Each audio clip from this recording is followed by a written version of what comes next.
Welcome to the Tangent Gentlemen, where each week Scott and I start with a topic from the previous episode, then we see where the conversation takes us. Along the way, there will be questions, ideas, and disagreements that spark tangents. Chris will keep track of those tangents, and at the end, we'll select one of those for next week's topic. And a little different this week, Scott. We chose movies and TV last week, but we kind of left it open to bring our own ideas in. Yeah, we did.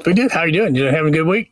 Yeah, it's been good. Yeah, We're getting ready to get really hot. I think you guys just had it there in Kentucky. Really hot? You mean like 80? No, 100. Yeah. Wow. Yeah. Oh, yeah. It's been ridiculously hot here for about a week now. Yeah. It's starting 2 days. I think tomorrow's it's going to hit 91 and then 96 and then 100 or something like that. Is that common? I mean, do you normally get summers that hot? Yeah. There's usually some upper 90 days and 100-degree days. But low humidity? Most of the time. Yeah. Low That's by our standards anyway. And, you know, I'll hear people complaining about the humidity here, and I'm like, you need to be in Kentucky in August. I mean, that's the thing here. Just the humidity is just ruthless. But anyway. Feel like you could walk on air. Yeah, for sure. Every time I run outside, and like today, I was out. Well, it ended up storming today, but I was outside working, and I was like, "Oh, it's not going to be that bad." And 10 minutes later, just dripping wet. I was like, "Oh, okay, it's really that sweaty out here." Well, get us into this, Scott. Where did you go with the idea of movies and TV? So I started with a personal bin, like what are my favorite movies? What are my favorite TV shows? That's kind of where I started, and then I noticed a pattern developing. And so then I ended up going down the pattern. And so here was the general division I ended up on. There are movies that I really like, and then I started researching this more and more, that are what I would call nostalgic. Okay. They are released in a time reflective of a previous time. And those predominate, and the same for TV shows. Like some of the most popular TV shows, if you look at the history of by year or by decade, are TV shows that were reflective of a prior time.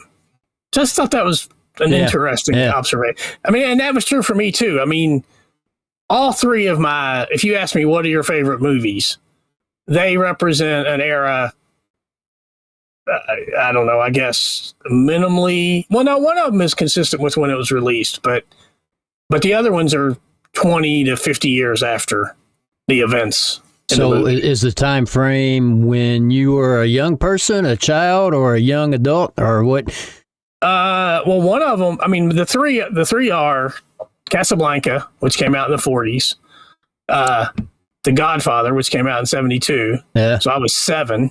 Yeah. And then Raiders of the Lost Ark, which came out in the 80, 81. Somewhere in that range. So I was a young teenager. Yeah. So, yeah.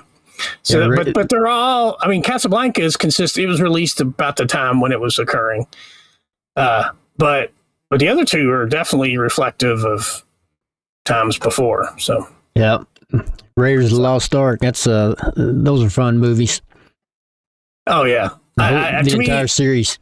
Yeah. That they are, when you ask me like when I look through all the movies that I like, say, these are some of my favorite movies ever, they all have that same epic, big movie, big production, lots of stuff going on, like an amazing world that I can't imagine in any other way. A movie can do that. Yeah. So did you like, do you like the movie Stand By Me? Is that the name of it? Yeah. Where the little kids... Hey, find a body? That's right. Yeah. Because that's It's going to be a struggle for me because I struggle to remember movies.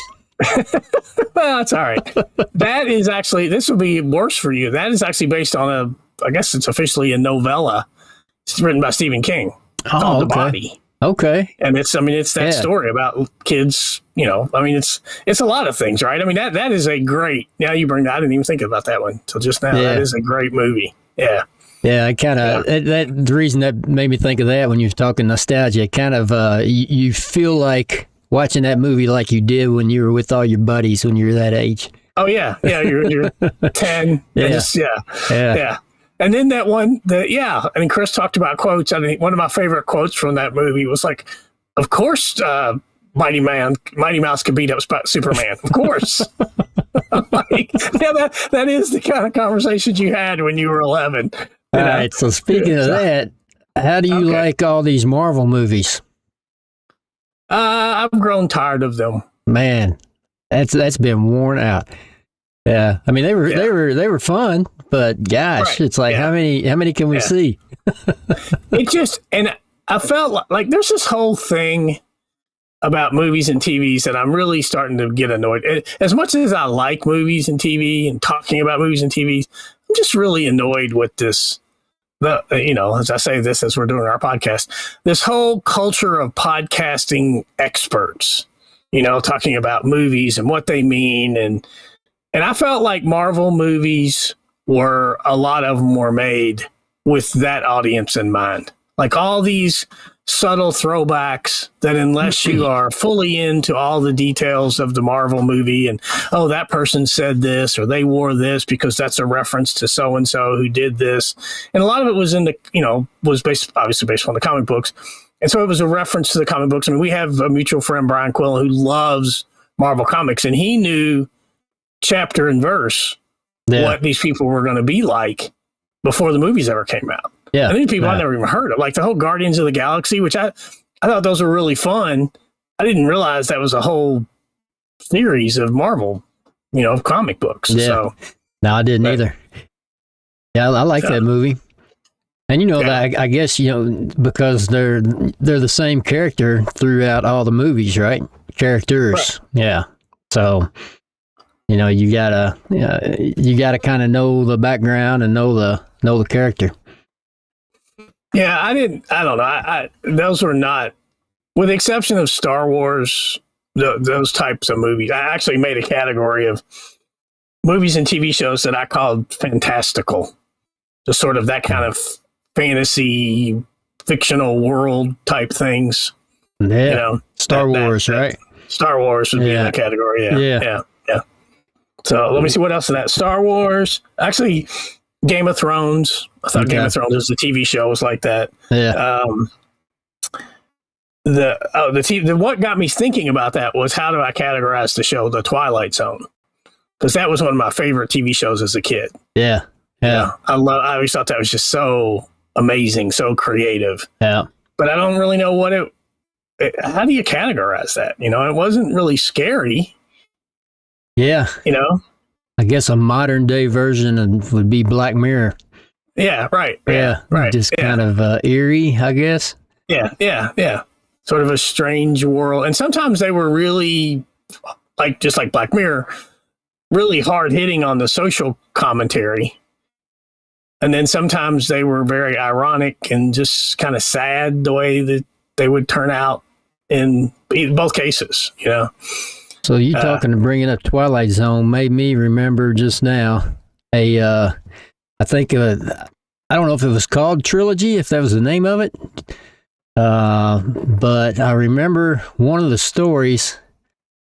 I think there were 3 stories, but one of the stories somebody brought home, and this is an old show or movie, like a voodoo doll. Oh, yeah. Right. Yeah. I know that one. Yeah. So I remember as a kid being kind of freaked out by that show. Yeah. Is that a show or a movie? Yeah. I think that was a show. Yeah. Or it may have been a movie. I honestly. It wasn't a Twilight Zone episode, was it? It might have been. It could have been. I don't remember. Yeah. Well, the Twilight Zone also fit into a category we'll get into later of like famous quotes and sayings that we've accepted, that we've just sort of taken into pop culture or taken into our common vernacular. Yeah. Because of that. So a movie that fits in that category, a current movie that I describe as fantastical, which I really liked, was Sinners. Have you seen Sinners? Mm-mm. No. It's really interesting. I mean, it's twin brothers, and they're both played by Michael B. Jordan, was actually in Black Panther. Mm-hmm.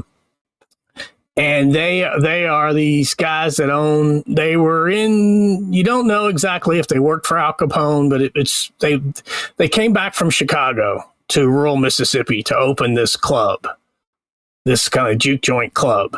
Okay. And so you had all the components of, are they criminals, are they good guys or not? And then when I describe this, you're going to be like, what is this movie? It ends up intersecting. This band of vampires tries to come into their club. And then there's this whole music. I like vampire movies. Well, there's this, you need to see it. And there's this whole thing. You'll like it too because of the music. Because like the whole thing about the power of music and do you need music? What can music do? Who gets music? Who's entitled to music? Okay. But again, it's very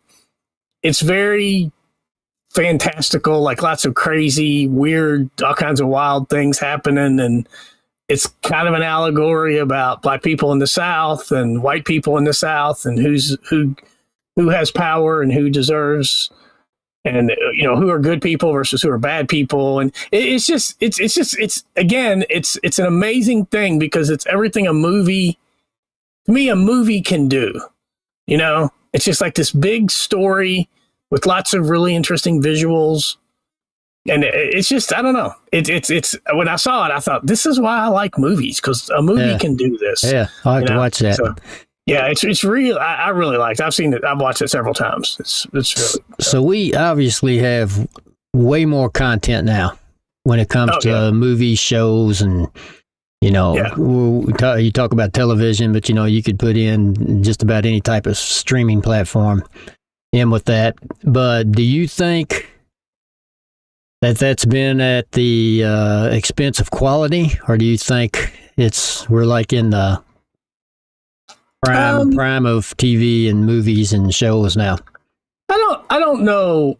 I don't know that I think either of those things. I definitely don't think it's been at the expense of quality. It was like one of the shows I really liked of late that just finished was The Bear. Yeah. Did you watch that show?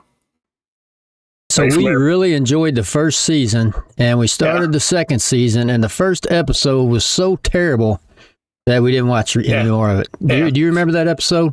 Yeah. I mean, I really liked it, the Bear as a whole. Yeah. I really liked the last season. I thought it did a really good job of kind of addressing a lot of issues. I think let me say this, that have to do with why people are driven and, why are you compelled and at what cost? Yeah. Are you willing to be compelled? And are you right or wrong if you are doing that? But then one thing I read early on about that show that I really liked, it said they thought it was a really good show. It was basically about grieving, but it never really said it was about grieving. Yeah. That's one thing I really liked about it, because I've unfortunately have lost a few friends and family over the past years. And it is a thing. I mean, it's a thing that I don't always think about it and respond the same way. And I felt like that show did a very good job of expressing and representing all of the layers of what it means to grieve for somebody you care about and somebody that was important in your life. And I'll have to try it again, because we really, really liked the first season, and we were so excited for the second season. The second and third were not great.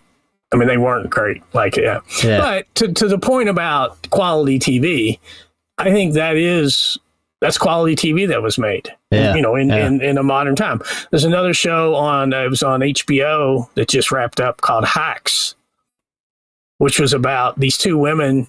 One was this older woman who was a comedian, and she was kind of this cutting edge, kind of a sort of a Joan Rivers type, very independent and willing to say things she wasn't supposed to say, very politically incorrect. I mean, she got a young writer who was exactly the other end of the extreme, very PC, very, you can't say that anymore. You're not allowed to say that anymore. And she's like, well, why can't I say that? That's funny. Like, funny's funny. And And so it was just a really interesting dynamic between the two women because they were both very powerful and driven and trying to do things, but from two opposite ends of the spectrum. And it was just a good show. It was a good show about friendship and, it was not like, it was platonic love, but like that kind of two people who loved each other and grew to love each other and really care about each other. But it just was, it was funny. I mean, it was really funny. Yeah. But again, that's a show that just finished its, I think, 5-year run, and it was good. It was really good. So your point about, did we sacrifice quality? I don't think so, but I think it's a lot more spread out as far as to find it. Oh, yeah. It's it's definitely spread out. I mean, that's one of the rabbit holes I went down. I mean, now, if you want to find a show or a sporting event, or it seems like you just have to subscribe to more and more services. If you want to watch everything. And so then I was thinking, I'm wondering if we're on the cusp, and I don't even know how the music industry and the movie industry, how they're the same and how they're different. But I wonder if we're going to see over the next few years, starting now, what we saw in the late 90s and early 2000s with Napster and music.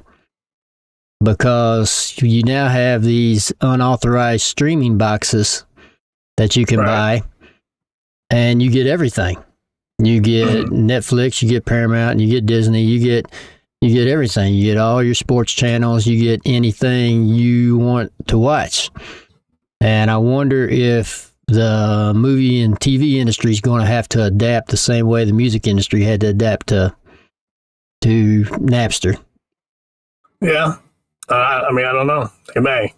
I guess one difference is, but I was going to say one difference is there's such a cost to create movies. Yeah. That wasn't true. Like you've talked about often, an up and coming songwriter can write their own songs, record their own songs, and publish their own songs, put them out there for the world to listen to relatively inexpensively. Yeah. Whereas that's not true. I want to say it's not true, but then I haven't seen this movie, but apparently there's a new movie that came out called Obsession. Yeah. Or Obsessions. Mm-hmm. And I think it may have all been shot on an iPhone, or it was shot by a person who very low tech. Okay. But apparently it's a great movie. I mean, I haven't seen it, but people have said it is a great movie. And is it a foreign movie? No. Yeah, okay. No, it's American. I think it's American. It's a guy. I think he was like a YouTube content creator, and then he, had this idea for this movie, and my younger son saw it, and he said it's one of the best movies I've seen this year, Dad. He said it's amazing. He said it's scary. It's about a guy. I think the premise is something like a guy meets this woman, and he really wants her to like him, and then she does. Yeah. And he's like, well, maybe not so much. Yeah. I read an informational thing on it. Like he used some kind of magic or something to make her fall in love with him, and it didn't turn out so well. Yeah, I definitely want to see it. I think Chris has seen it. I think he'll probably talk about it at the end, and he really liked it. Yeah. But but and also one other thing about, you talked about the evolution of media. One thing I did is I looked at what are the most popular TV shows over the decades, and then I actually did it by year. I did it by year from when we were born. What are the most, and when you start to see the numbers of viewers, you really start to see this, a ridiculously popular show was watched by 27 million people. Yeah. And then it got down to 11 million people. And that's identified as the most popular show. And I think that's a product of your dilution effect. Yeah, I went down that same path, I saw that in 1983, the finale of MASH was viewed simultaneously by 106 million people. Yeah. And there hasn't been anything close to that since. The only thing that comes close is there's been several Super Bowls that have had over 100 million American viewers.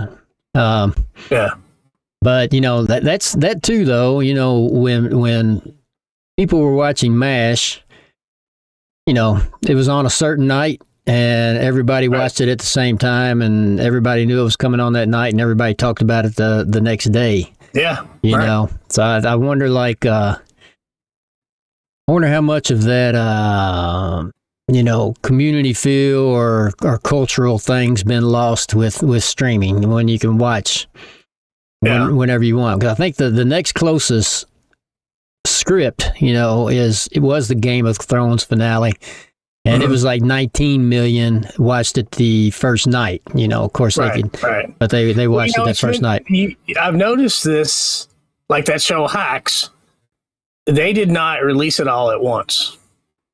They released it just like old school, and even the show. I don't know if you watched the show or you're familiar with the show The Pit. Yeah, about the ER.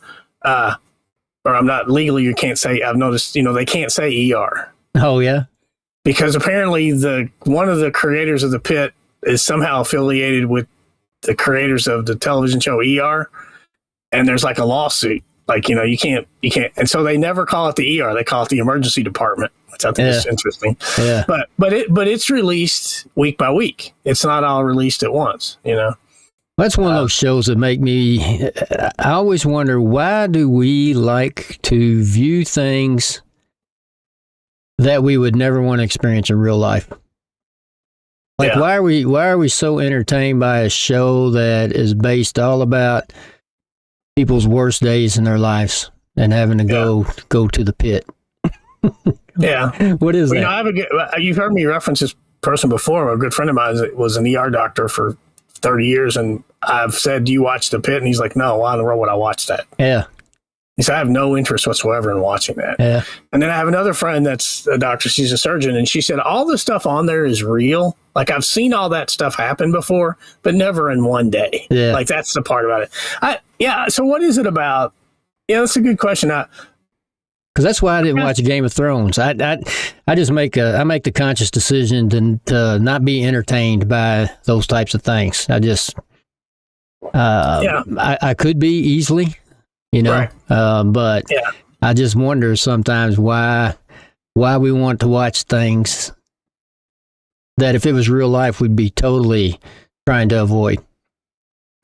Yeah, but unfortunately, I think a lot of people don't try to avoid that stuff. You know, they the proverbial watch a car wreck, you know, they want to see that stuff. So yeah, in real life, you mean? In real, yeah. I mean, I'm with you. I don't. I mean, I watch Game of Thrones. I blame Chris and our former coworker Travis and Nick. They used to talk about it all the time, and I was like, "What's this show?" And I had to like binge it over Christmas to get caught up so I could talk to them about it. But I mean, I liked it. I didn't love it. Like, I mean, it was, you know, it was good. I thought it was good. The whole mythical storytelling part of it, that part's interesting. But there's something too. I think it's with me. I don't like being under the mercy of the director or the filmmaker, you know, because I've read a lot of, you know, very violent books, you know, like, you know, the whole, I think it's Red Risings series. There's like 5 or 6 books, and, you know, but if I'm reading it and I'm using my own imagination and, you know, kind of in control of the pace and, you know, how I want to see things, it's a whole lot different to me than watching it unfold in a movie or on TV. Yeah, that's interesting. Yeah, see, I can't think of any of those books, any books that I've read that are of that type. Yeah. And I think it's kind of like you were saying. I just don't seek that out. And I don't have it's not like I judge it or have a problem with it. I just don't. It's not my thing. So, what? Let me talk a little bit about. Like I said, I mean, so many of my favorite movies, I would say, are what I called of a nostalgic nature. Yeah. You know, that they're like, they speak to a time before I was born or when I was too young to understand or be aware of these types of things. And I thought that was, and I saw a similar pattern in TV shows. You mentioned MASH. I mean, MASH was, a lot of people said it was an allegory for Vietnam, which was happening when MASH first came on, or when the movie came out for sure. But it was storyline. It was in, 25 years too late. Mad Men was another TV show I really liked, but that was set in a much. Did you watch that show? Yeah, I've seen it. I don't know if I've watched it all the way through. Yeah, yeah, I like that one a lot. And then, yeah, those were probably the ones. Probably my favorite movie that was consistent with the time I was born was where I was Fast Times at Ridgemont High. That was one of the first movies I saw when we got cable television. Really? Yeah. Yeah. Yeah. To me, that was so great. I mean, I used to tell kids in high school, I'm like, you can't graduate high school until you've watched Fast Times at Ridgemont High. They're like, wow. I'm like, you just got to watch it. It's just like everything that high school was Scully. But Mr. Hand, if I'm here and you're here, isn't that our time? Yeah, I remember when we first got cable television, Fast Times at Ridgemont High, and the other one was Postman Only Rings Twice or Always Rings Twice. Oh, yeah. With Jessica Lange and Jack Nicholson. Yeah, we were watching that movie on one of those hot scenes. My mom walked in. Like, what are y'all watching? For me, my first cable R-rated movie was Animal House. Yeah. Yeah, like my parents very rarely went out, and there was some like random Thursday night they were going to go somewhere. My sister had a concert or something, and we're going to go. I was like, I don't want to go. I don't want to go to her concert, because I knew that Animal House was on at 8:00 and I was going to be home by myself. And I watched it, and it wasn't like that, racy or anything. I mean, it was just kind of silly comedy, but I wanted to watch it. I wanted to see it, so. Do you have movies that are real strongly connected in your mind to the soundtrack, to the music in it? Yeah. Oh yeah. Yeah, like, for sure. Do any come to mind? Did you think about that any? Yeah. Well, I mean, I felt like that was Fast Times did that. Yeah. The other movie, which I was a little bit older when it came out, but it had a great soundtrack, was Dazed and Confused. Oh yeah. Yeah. You know that one? Yeah. And then I really liked John Hughes movies. So like Breakfast Club. Yeah. That had a great soundtrack. Yeah. And then the other one, Say Anything, was another John Hughes movie that had a great soundtrack. So yeah, I've seen that one. Yeah. Oh yeah, that's great. That's got one of my favorite characters. This guy Lloyd Dobler. He's like 19, and he's he graduated from high school, and he doesn't really know what he wants to do, and he's a senior in high school, and he's not really sure what he wants to do, but he's really into kickboxing. It's the sport of the future, and he really becomes enamored with the valedictorian, and she's just like the perfect beautiful, smart girl, and he's like, yeah, I'm going to ask her out, and they're like, why would you do that? He's like, why would she go out with you? He said, because I'm Lloyd Dobler. And he was just like brimming with confidence, and it was just great. And he ends up going out with her, and it's just a really silly, funny, like the idea of like, when you're 17, if you just had the confidence of Lloyd Dobler, the places you could go, he has no self-doubt. He's just, I'm that guy. That's who I am, So you talked about some vampires in that one movie, and one vampire movie that probably would be terrible if it didn't have a great soundtrack was The Lost Boys. Oh yeah. That's true. Yeah, I agree. Yeah, that's good. That's a good one. Yeah. That's good. Of course, Forrest Gump, that has a great soundtrack and a great movie. Yeah. Well, another. When you say Forrest Gump, I always think about, my kids bring this up all the time. Forrest Gump won the Best Picture, and it was the same year that Pulp Fiction came out. Quentin Tarantino's movie, Pulp Fiction. Yeah. And Quentin Tarantino movies have great soundtracks. Yeah, they do. I mean, he always puts in, some deep cuts or obscure kind of music, yeah. Now, Forrest Gump, Forrest Gump, I mean, you can't argue with that. Well, another one like that, similarly, is The Big Chill. That had a lot of good Motown kind of music. Yeah, so. Yeah. So what about, what other recent TV shows are you into? Do you watch TV every day?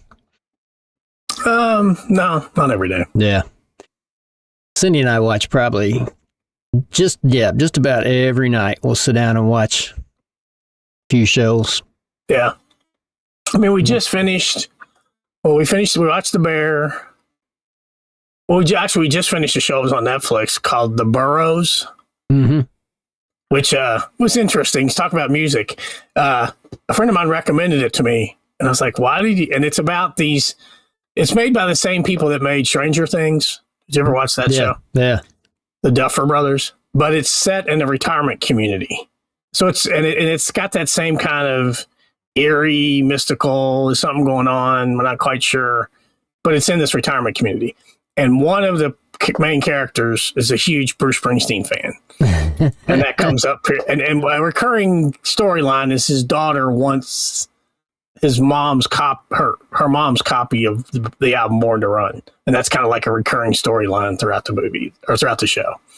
And then we watched that. It was good. And then I heard that Netflix didn't renew it, which I was kind of bummed, because it was, it kind of had a little Twilight Zone kind of vibe to it. So it wasn't Stranger Things, or might still be, the biggest Netflix show ever? It may have been, yeah. Or was Squid Games on Netflix? I don't know. Yeah. Did you watch any of that? I watched the first couple. But see, to me, that's like your argument about Game of Thrones. Yeah. I didn't enjoy it. I didn't enjoy it. I mean, I probably didn't enjoy it because I think it's a little too close to reality. Yeah. Like people being that abusive and violent towards one another. I didn't watch it either, but I saw it was one of the, modern shows that comes close to MASH numbers. I think there was like 140 or 150 million households watched that in the first 3 months. So they're thinking it was probably over 200 million people in the first 3 months. Yeah. Yeah. Yeah. I didn't know that wasn't, I mean, I watched a little bit of it. So what am I watching now? I mean, like I said, we just finished The Bear. That's really about it. I mean, I haven't watched a whole lot of other TV lately. I guess when you watch television, it's usually sports. Yeah, usually. Or actually, I do watch. I like music or sports documentaries. Yeah, like I'll find those and watch those. Just things I like. So do you think movies and television can be as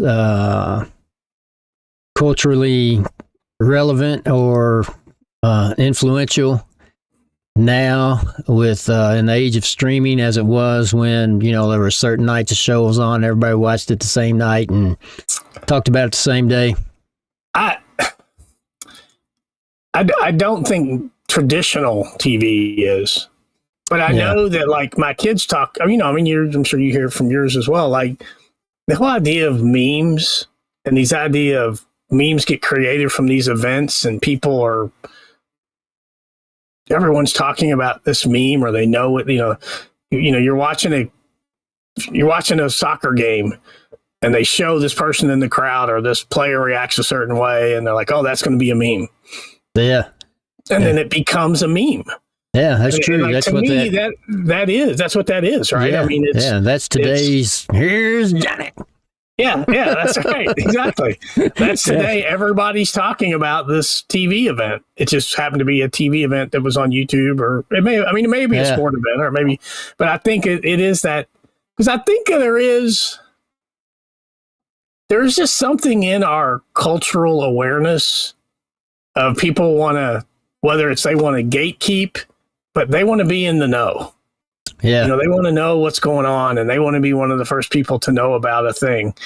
And I just, at some point, I just decided I had to give up. I wasn't going to be able to keep up with all the memes and all that. I don't get memes. Like, I had this whole conversation the other day with my son about irony and what the idea of irony means to me versus what it means today. Because I was wearing what it was. I was wearing a shirt. I can't remember what shirt it was. I was wearing a shirt somewhere out in public, and a younger person random person said, "Hey, I really like that shirt." I was like, "Okay, thanks." And I told my son, I was like, I wonder why they said that. He's like, well, he's probably trying to be ironic, or he thought you were wearing it ironically. Like, I don't know what that means. Like, I don't know what that means that I was wearing a shirt ironically, you know? Like, to me, because that's not what irony means. Yeah. And he's like, well, that's because you have an English teacher's definition of irony, and that's not our definition anymore. So, interesting. So I wonder if that's true for the idea of sort of what is culturally pertinent, you know, which is kind of what you're talking about. Like, you know, Friday morning, so many people watched, you know, Seinfeld or The Cosby Show the Thursday night prior, and they were talking about it. Can you believe that this happened or did you see this on Seinfeld? It was really funny. You know, what was the Seinfeld episode about the challenge? Yeah. I'm out. It's easier for girls. It's easier for women. Yeah. But yeah, like that kind of, you know, that was actually, okay. Yeah. To this point, I put together some, Chris mentioned this last week, and he said, I'm out. I just put together some quotes. Some phrases that have become sort of part of the vernacular. Oh gosh, don't test me. Came from movies and TV. No, it'll be fun. It'll be fun. All right, you'll see. Picture, if you will. I don't know. Yeah, I'm not going to know any of these, Scott. You are going to know it. That was from. That's what Rod Sterling would say at the beginning of every episode. I knew that. You didn't sound like him, man. Well, I can't do Rod Sterling. Come on. Snakes. Why did it have to be snakes? I hate snakes. That's got to be snakes on a plane. No, it's Raiders. It's Indy. Oh, it is. Yeah. See now. See, you're pulling memories, man. Exactly right. All right. Well, you know, here's looking at you, kid. That's an old one. Yeah. Who's that? Yeah, that's Casablanca. Well, that's from Casablanca, and so is this one. Round up the usual suspects. The idea of the usual suspects came from Casablanca. Oh, I was going to say Dragnet. Yeah. And then another from my favorite movie. I'm going to make him an offer he can't refuse. Yeah. Which one's that? That's The Godfather. Oh, okay. Yeah. That's when Don Corleone said, I think I can make that happen. And they're like, how are you going to do that? He's like, I'm going to make him an offer he can't refuse. How many times do you think you've seen The Godfather? At least 20. Oh, wow. Yeah. Okay. Yeah. It's great. I've seen it. I've read the book a few times.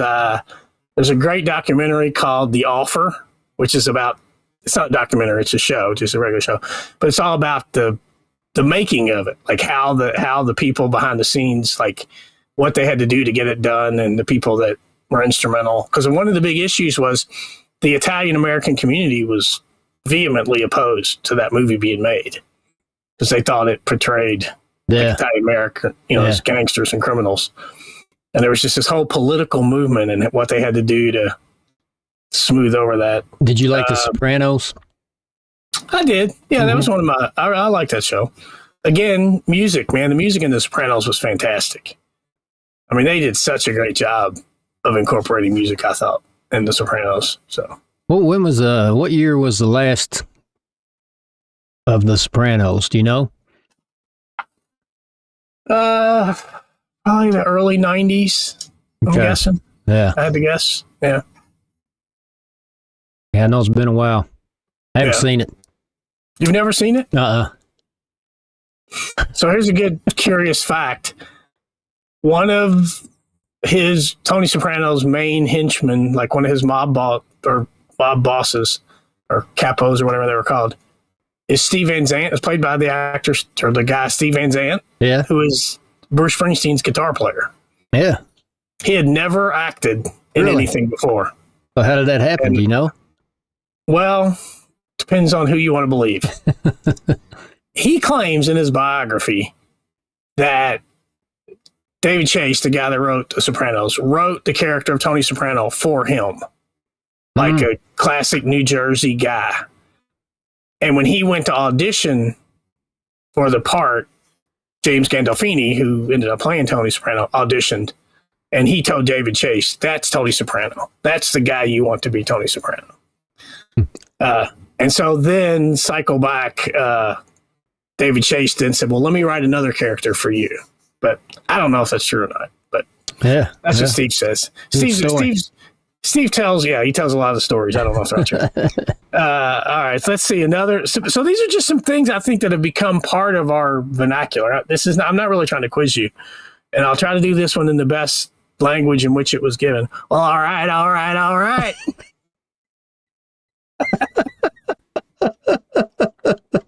Who is that? That was Matthew McConaughey. Allegedly, he ad-libbed that in Dazed and Confused. Yeah. I should have known that. See, yeah. That's why I'd never be good on Jeopardy, man. Yeah, well, one thing, even if I know the answer, it doesn't come up quickly. Right. I got like a slow wick on my brain. It's getting slower every day, so I've discovered. All right, we're going to need a bigger boat. Or you're going to need a bigger boat. Actually, I think it's the quote. That's from another of my favorite movies that I mentioned last week. Who is it? Jaws. Jaws. There you go. Oh, yeah. All right. Yes. Phone Home. E.T. Yeah. E.T. There you go. Oh, I'm on a roll now. You're rolling. Okay, this next one's pretty obscure. I don't know if you watched this show, but I love this show. And said, "Hey, let's be careful out there." Did you watch that show? What is it? TV show from the 80s, Hill Street Blues. Oh, no, I didn't watch that one. You watched this show? No. Did you watch this show? The phrase, this was my favorite show as a kid. Sit on it. That's a show where with the classroom teacher, they're all in the same classroom, right? No. That was what was the name of that show? Mr. Cotter. Welcome back, Cotter. Yeah, welcome back, Cotter. Yeah. No, did they say that? I thought it came from Happy Days. Maybe it did. Yeah. So, yada yada yada. Seinfeld. That's from Seinfeld. Yeah. And here's another one. Is that your final answer? Jeopardy. No, the other one. What is it? Who Wants to Be a Millionaire? No, okay. I knew that. Yeah. So, I know these in hindsight. But then the last one. The Tribe Has Spoken. Yeah, Survivor. Yeah. Yeah. So I just think it's interesting that all those phrases came from movies or TV shows. Yeah. You know? And they just became like something we use, like this, yada, yada, yada. That is one that just, people say that all the time. And I wonder how many memes have been made about each of those. Yeah. Yeah. You got to admit, though, some of those people making memes, they're pretty clever sometimes. They are. I'm not dismissive of it. I'm just attesting to my own ignorance of them. Yeah. And it's just like, it's kind of like, I just can't figure out what they mean. I just don't want to invest the time in it. And maybe that makes me just an old man, but I just am not doing it. So. Well, you ready to bring Chris in here? You got something else? I got one other thing. Other things. Do you know what, this is true for both of us. Do you know what the most popular TV show was when we were born? When we were born? 64 to 67, the same show. Most popular TV show for that 3-year span. It was another nostalgic show. Was not set in the time period. Wasn't set in that time period. I don't. I was trying to make a guess. What was it? Bonanza. Oh, okay. Yeah, which I vaguely remember my parents watching. I should have got that. A show. I don't know. I wouldn't have got that if I didn't look it up. I mean, honestly. A show my mom used to watch when we were kids, and I never did really. It never did hook me at all. Was Little House on the Prairie.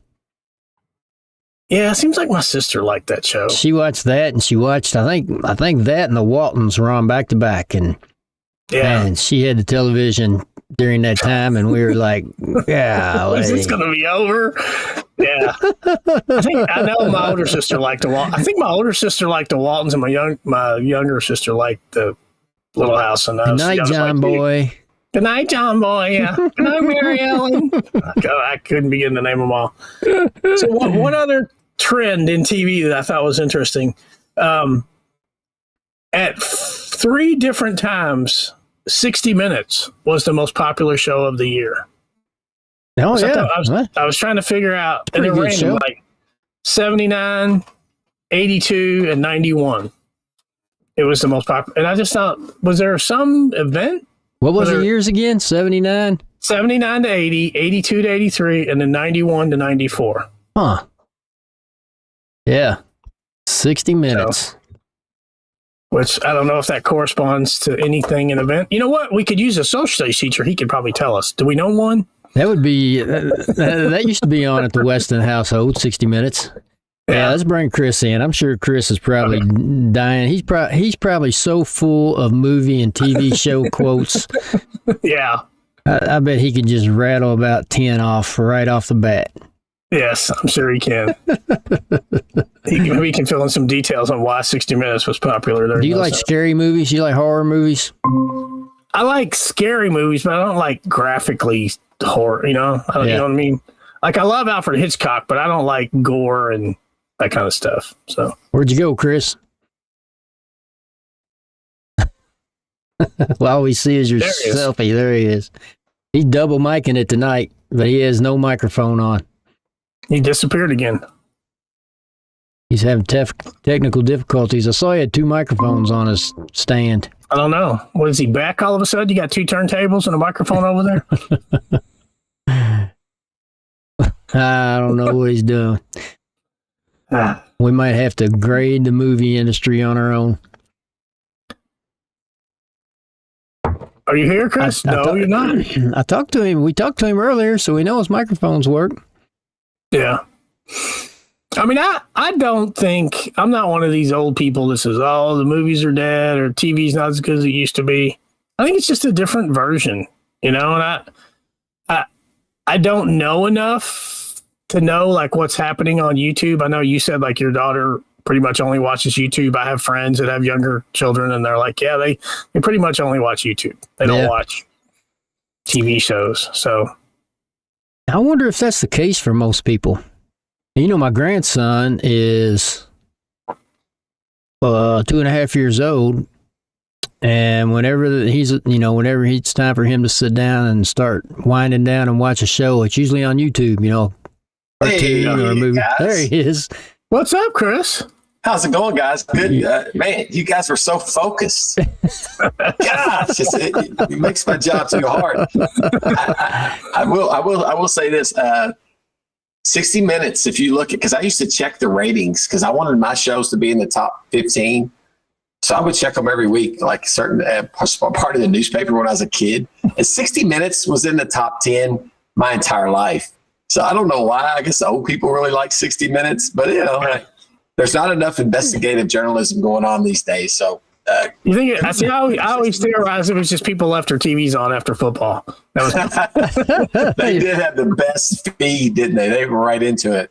I got a funny story. You guys talked about Stand By Me, and it was 2 years ago. You know, we have our senior sunset, which is like all the seniors out on the track. We're having a picnic, a little cookout. They do a senior walk, and we watch a movie.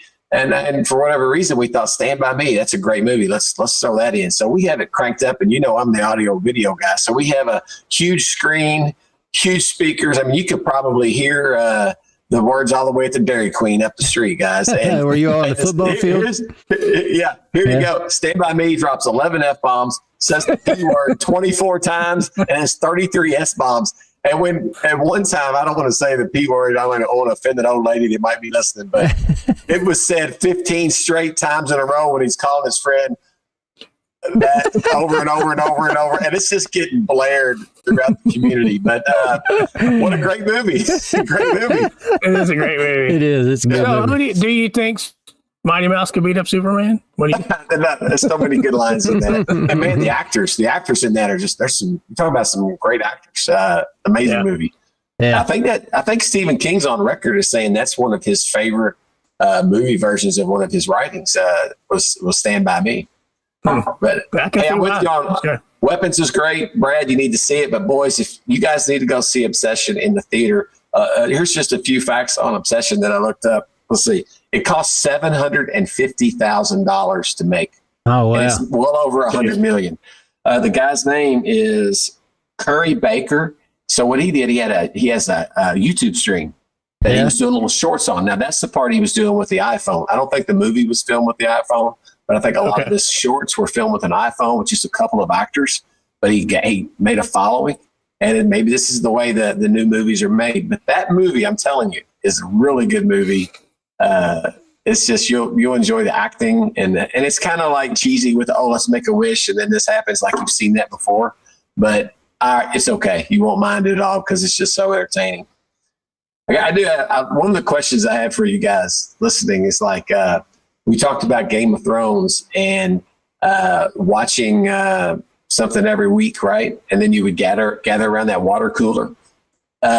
What do you all think about when series are released all at once? So you have all 8 or 10 episodes to watch, and then it becomes a competition, or almost you got to watch it before somebody else does, or you're going to learn what's happening because it's almost impossible not to know. Don't you love and miss the days where every Sunday at 9:00 this is released, and then you go to work, and just like you kind of started watching Game of Thrones because of Nick, myself, Travis talking about that episode. I miss that community part of it. I like when they release it one at a time. Yeah, I agree. Yeah. That's one thing about the Bear, because like it all got released at once, and it's like we were like, I can't go. We need to commit some time to watch it because you can't go on any social media because people are talking about it, and I don't want to know. I want to see it in the show. But yeah, I do miss the week, and I like. Like I said, Hacks was released. The Pit is once a week. There's another show we watch on, or we were watching on Apple TV. Your Friends and Neighbors. Did you watch that one? Yeah, it's a crazy premise. So John Hamm is this guy. He lives in this very affluent community, and he's like a money investment finance guy. I'm not sure exactly. He loses his job, and he decides that most of the people he knows are stupidly wealthy, and they have so much nice stuff, they wouldn't miss it. So he basically just starts robbing his friends. Fascinating, kind of where that goes. But it was released once a week, so it's kind of that same idea. Yeah. Are you all binge watchers? I hate to be a binge watcher. Yeah. I much prefer the Sunday night release to where I can settle in, work my day to where at 9:00, and you can start at 9, 10, 11, whatever you want. I like that because then you have that common ground the next day for the people that are watching it. And I love talking about it. And sometimes some of these shows, you need some help, like understanding what the hell just happened. What does that mean? Yeah. Who was that person? Yeah. I'm confused on that. Yeah. So I missed the water cooler side of it. But hey, by the way, Sopranos, B-Rad, I would recommend watching. That was from 99 to 2007. It was 6 seasons, 86 episodes. So it's not as old as you think. And it's just, it's well done. It's good stuff. I need to watch it. That was one of those. Yeah. It was just released once a week.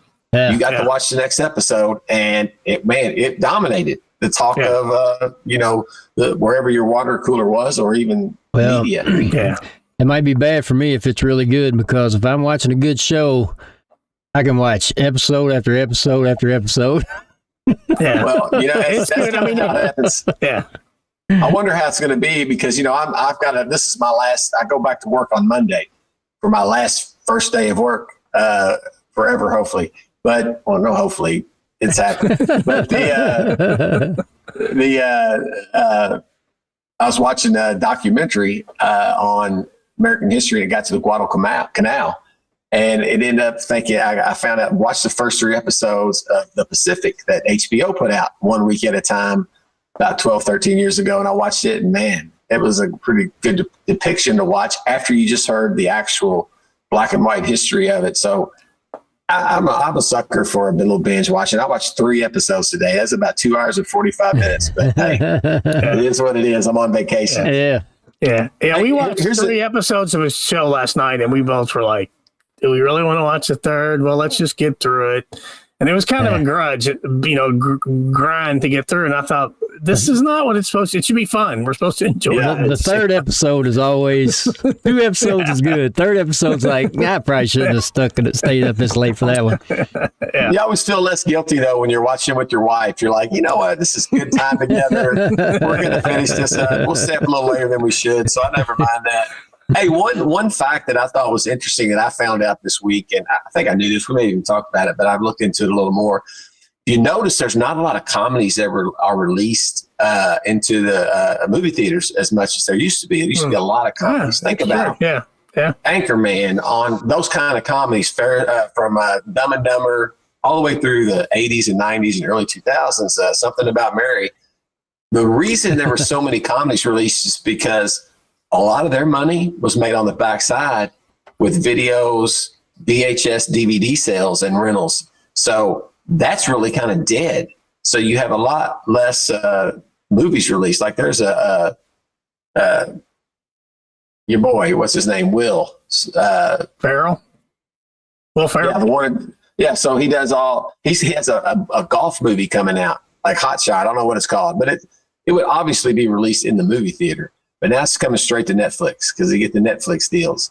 But the VHS and DVD sales, a lot of these movies made their money. If they didn't quite make it back in the theaters, they always made it, 1, on the global market, and 2, on the VHS DVD sales, because you just bought those things. I have tons of DVDs, just tons and tons of them.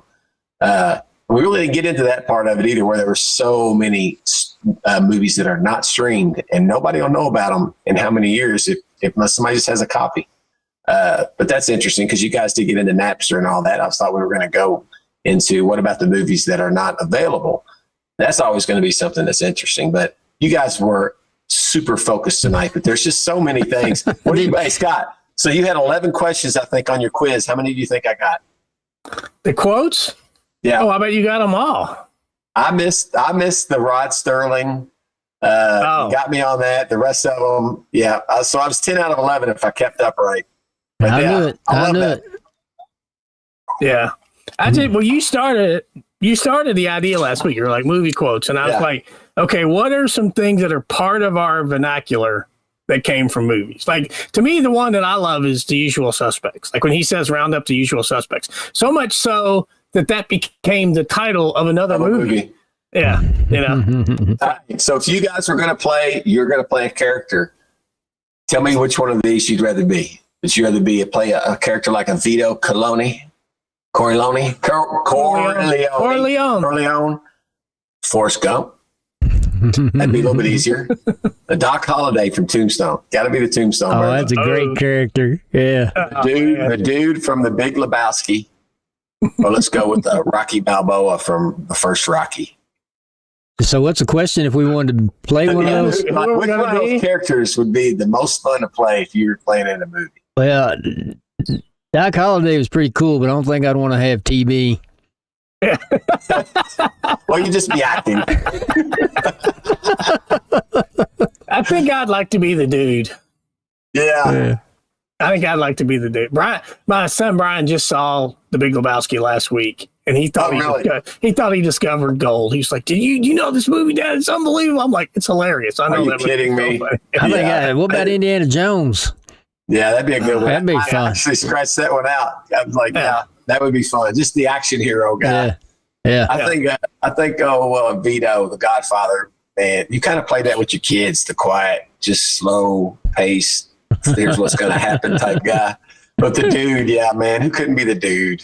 It'd be fun. It'd be fun. I do think that Val Kilmer and Tombstone was amazing as Doc Holliday. But, yeah. Hey, and what about your boy?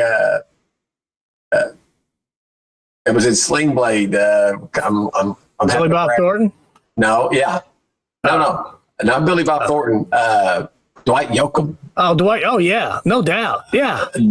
How did he not get nominated that year? He was awesome. I don't know. But anyway, all right, we could go on with movies forever. You guys were tough. So, like, I only came up with 3, and one of them I had to cheat on to kind of make it up for your tangents. You guys stayed on point. There's so many movies and great TV shows. A little bit of reminiscing going on. But we kind of went back from number 1. Here's our tangent. Are we going to grade the world? Did you guys do that while I was trying to tune in? Yeah, we did not get a grade. We didn't. So are we grading the idea? Like, you seem to be going down this path of like the quality has dropped off with all the avenues. Is that what we're grading? No, I don't know if I believe that. I'm just asking that question. Yeah. But how do we? How was entertainment? What's the state of that form of entertainment? I still think it's. I think it's still a solid B, because there's a lot of it that just, to me, is like the whole reality. I mean, I had a bunch of notes about reality shows and when they became a thing, and like the whole Real Housewives, all that stuff. Some people love understand. that, though.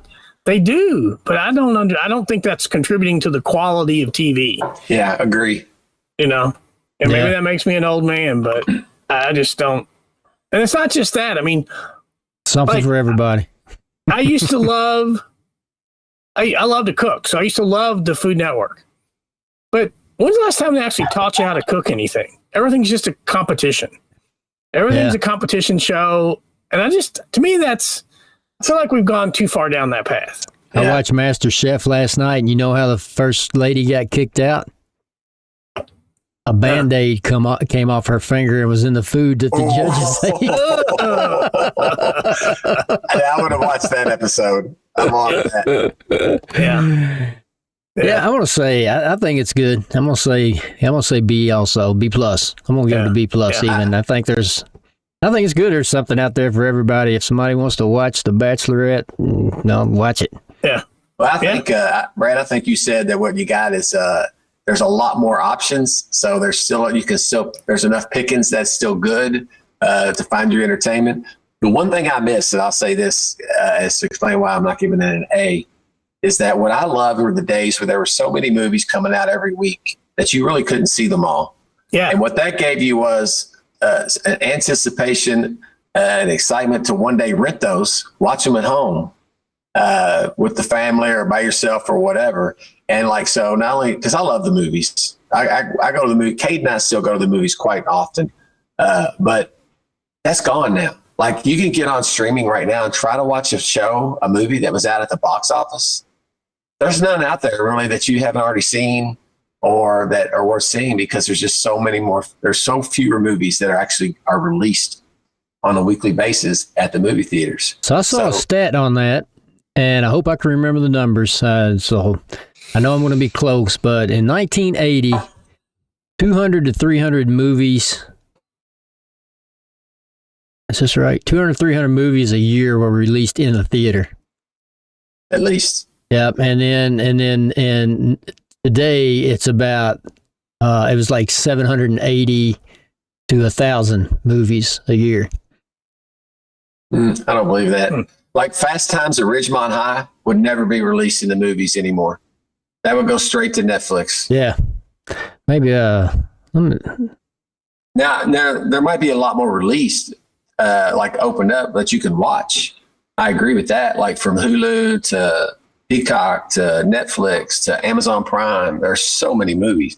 They just released a Jack Ryan movie on Prime that used to be, Harrison Ford doing those released. They were huge, Patriot Games and things like that.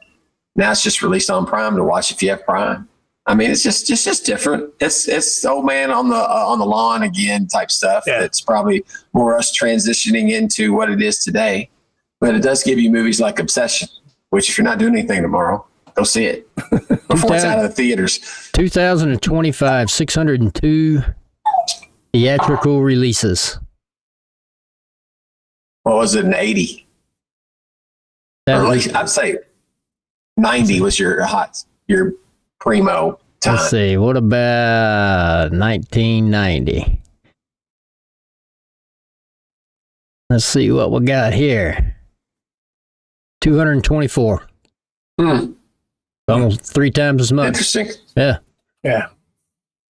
That is interesting. That is interesting. You got to study that a little more. Go down a rabbit hole, which was almost one of our choices. Yeah. Because you guys did talk about a rabbit hole a little bit. And I thought, well, that'd be interesting. I mean, it's hard to prep for this without going down a rabbit hole. Rabbit hole is an overpriced bourbon. Yes, it is. Well, it is. It's gotten better, though. It has gotten better. The first release was terrible. Okay, right. So yet another sponsorship down the drain right there. Yeah. But we did, Rabbit Hole came back strong, though, didn't it, guys? It was great. Really was. I mean, serious. Okay. Anyway. Okay, number 1, we went with the information debate because we talked about so many forms of media tonight. You guys did. That came up last week, too, didn't it? It kind of came up last week. How do we know what's true? Do we know too much? It kind of gets into, you guys got a lot, this part of it got into the influencers and YouTube type stuff of it. And, tonight we had a movie that came out of YouTube and you talked about so many things that are quick, this type of media. And so the information debate can go all the way to 24/7 news channels to finding finding your stuff on Facebook, your information and news on Facebook to anything. But so the information debate, just do we know too much and do we know what's true and how do we find that out? That came back up again kind of as a broad brush tonight. 2, we talked about, somebody brought up car wreck. I think it was like what is it about humans that we watch a car wreck? And you do. It's just, what is it? It drives me nuts because when one wreck happens on one side, you got slow traffic on both sides because people want to see what's happening. What is it about that part of human nature? Are people really good? That's the question. Are people born good? Are people born good? Whoa. Why do we see so much negative? Think about the 6:30 news. Here's the format. The national news is tonight breaking. And it goes into 4 different stories. It's like it might have you scared to death and build your anxiety. But then when they come back for the last 90-second segment, it goes, happiness in America. Here's a guy that now he has 2 prosthetic limbs from this donation to this guy, and then they go off the air. I mean, that's our news, man. So are people really good? Are we born good? Or do we learn it? What's it? What is it? So you go all kinds. That was inspired by the car wreck comment. Are people good? And 3 is wild card.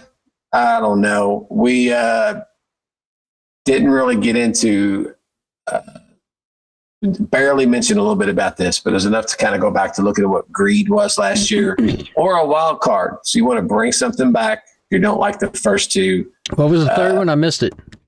It's wild card / greed. We talked a little bit about money, but not a whole lot. But the greed kind of goes back to last week as well as far as this human nature from that can go in any direction. Or it could be a total wild card if you guys have something else because you guys stayed on point. We talked a lot about movies tonight. It was great. It was good. What do you think, Scott? So it's information debate again. Or are people good? I mean, that's it. Are you born good? Or do we got something you want to pull off that we've had a lot of close seconds in the last few weeks? I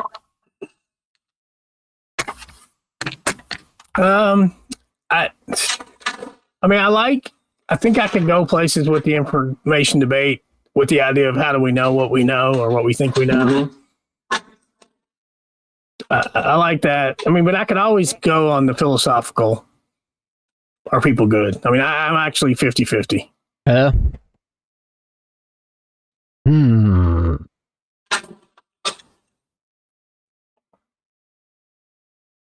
That'd be interesting. Are people good? Well, let's do that. Let's do Are people good? All right. Okay, so we're going to examine are people born good, and I want to hear some good case studies on this one. Counterpoint. Yeah. I do think it's interesting because the one question I ask myself, one of the questions I ask myself all the time when I'm sitting in my office talking to a kid, right? And I'm listening to this kid talk, and I've learned this kid, I know them, and I know their life. And I sit here finding myself almost distracted by thinking, how would I have turned out if I grew up in this kid's life? Oh, yeah. I mean, we've all experienced that so in many schools. times. I'm like, I don't know. I don't know the answer to that. So that's the kind of stuff I hope we get into with this, because it get interesting. I think I'll have plenty of tangents next week. Maybe so. We'll see. All right. We'll see. Thanks All for right, listening. sounds And good. you guys All that have made it this far, please go on your favorite platform and give us a review and maybe a comment, and those things help. So, Yeah. All right. Good We'll seeing you guys. next Thanks for week. listening, y'all. All right. We'll see y'all.